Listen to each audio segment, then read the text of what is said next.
Hey everybody, I wanted to do something a little different with you today in these 5 minutes and just explain something that I've been saying in the messages and on Sunday. And that's about how Jesus tells us to be salt and light.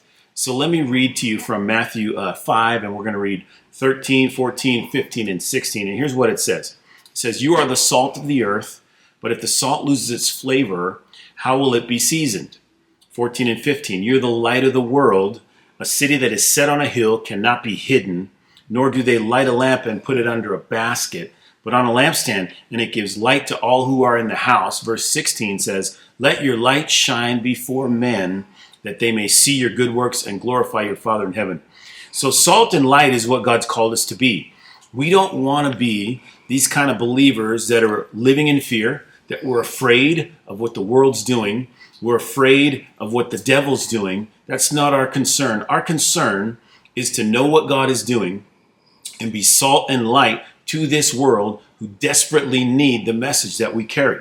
And then it says, after this it says, "How will it be seasoned? It is then good for nothing but to be thrown out and trampled underfoot by men." So if you see, it's talking about the metaphor of salt, which is enhancing the qualities and flavor of the food.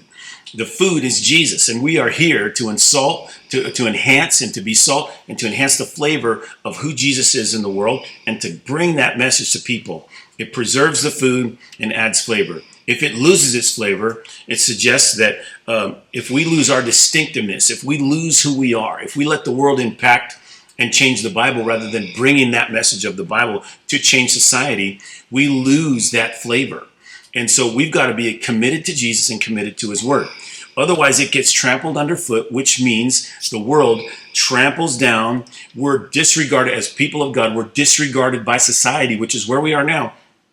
Because we haven't been the salt in the earth, we've been trampled on as the church, which means the world is trying to take a lot of advantage of us, to push us off, to marginalize us and get rid of us, because the church has not been the salt out there. They've been drawing back. They've been afraid. You see the people, oh, you can't go to Starbucks. Be afraid of everything. You can't wear Nike shoes. Be afraid of everything. Well, stop doing that. Stop listening to those people because they're wrong. You need to be out there as salt and light in the world and start bringing people into the kingdom. And if a Nike tennis shoe will open up a conversation for somebody, that is a good thing. Stop being worried about the devil's plans, because God's plans are much greater. The light of the world, it says, it's talking about believers who we are called to reflect the light of Christ, illuminating truth and righteousness in this dark world. That's what we're called to.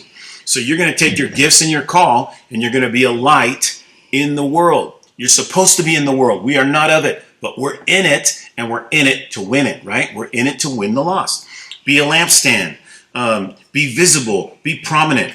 Just as a city can be seen afar off, so should we be seen from afar off. Shine before men. It encourages us to demonstrate our faith through actions, not just words, to bring the gospel in word, but do it in deed as well. Love people, help them, encourage them, be a light where they are, and then bring them into the kingdom when God opens up the door.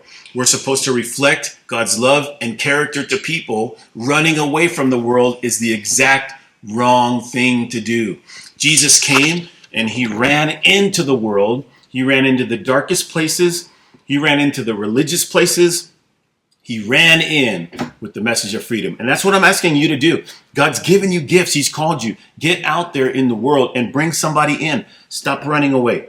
Good works.